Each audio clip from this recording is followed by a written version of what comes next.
अस्सलाम वालेकुम, मेरा नाम डॉक्टर नदीम बिन नुसरत है और मैं लाहौर के PJLI हॉस्पिटल में यूरोलॉजी यानी गुर्दा व मसाना के शोबे का इंचार्ज हूँ।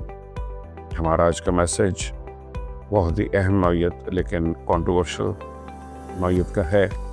वो ये है कि हमारी प्रैक्टिस में बहुत से ऐसे पेशेंट्स आते हैं जो आते ही जब उनसे पिघल जाता है उन्होंने खून क्या है तो वो कहते हैं पेशाब में खून आता है। इस बारे में वो क्लियर नहीं होते कि पेशाब में खून उन्होंने देखा होता है तो पेशाब में खून किसी गिरबत में आया होता है। इसमें दो चार अहम बातें हैं जिनका जानना बहुत ही ज़रूरी है। वो ये है कि अगर तो आपको पेशाब में खून आता हुआ नज़र आए एक बात, और दूसरी बात यह है कि वो किसी दवाई का साइड इफ़ेक्ट ना हो। बहुत सारी दवाएं ऐसी हैं जो कि पेशाब के रंग को चेंज करती हैं। उससे कंफ्यूज नहीं होना चाहिए। अगर कोई दवाई आपने इस्तेमाल करना शुरू की है और उससे पेशाब का रंग चेंज हुआ है और उस पर फीमाइल है तो उसका मतलब नहीं कि पेशाब में खून आ रहा है। दो, अगर आपको किसी भी किस्म का शक हो तो उसको चेक करवा लेना चाहिए पेशाब की रिपोर्ट करवा के। एक बात।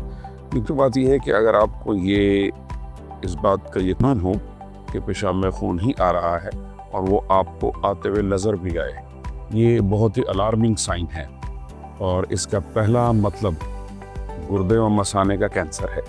ये कहीं भी हो लेकिन गुर्दे व मसाने का कैंसर है। इसको इग्नोर या डिले बिल्कुल नहीं करना चाहिए। इसकी बहुत ही सिंपल इन्वेस्टिगेशंस हैं।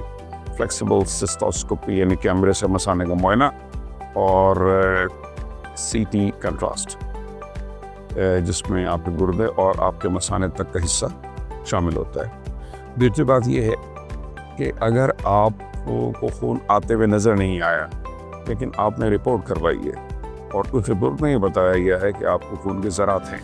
अब ये खून के ज़रात अगर फीमेल्स में 1 से 2 या 3 हैं ये नॉर्मल हैं। अगर मेल्स में हैं और ज़्यादा तादाद में हैं तो भी उन्हें कहा जा सकता है कि नॉर्मल हैं, चूँकि बहुत सारी एक्टिविटीज़ हैं ऐसी मर्द हजरात में, जैसे कि एक्सरसाइज या स्ट्रेनस एक्सरसाइज, जिसके बाद के ये RBCs जिनको ब्लड सेल्स कहते हैं ये पेशाब में आ सकते हैं। तो अगर आपकी रिपोर्ट में खून के ज़रात हैं और वो नॉर्मल की जो लिमिट है उसमें, जैसे मैंने बताया मेल फीमेल की रेशो, तो इसमें परेशान होने की ज़रूरत नहीं है। कुछ देर इंतज़ार करके अपना लाइफस्टाइल नॉर्मलाइज करके ठीक करके रिपोर्ट को दोबारा करवा लेना चाहिए। इसमें पैनिक की ज़रूरत नहीं है।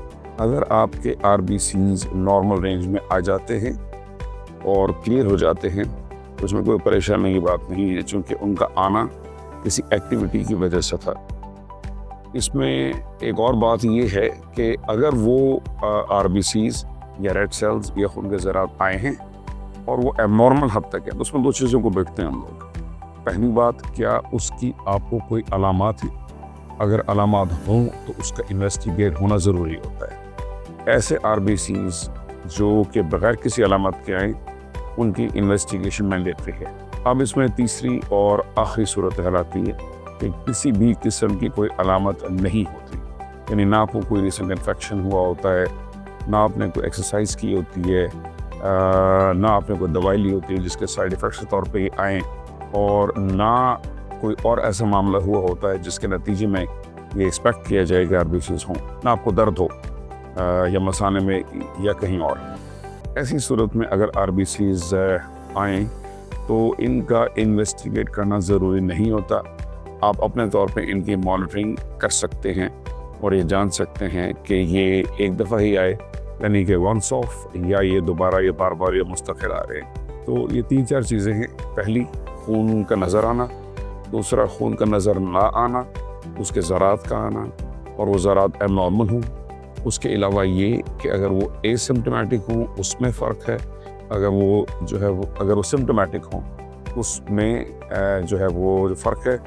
और अगर ये किसी दवाई या किसी ट्रीटमेंट या किसी भी रिसेंट एक्टिविटी से एसोसिएटेड हों तो उनका सिर्फ मॉनिटरिंग जो है वो ज़रूरी होता है, उनका इलाज ज़रूरी नहीं है।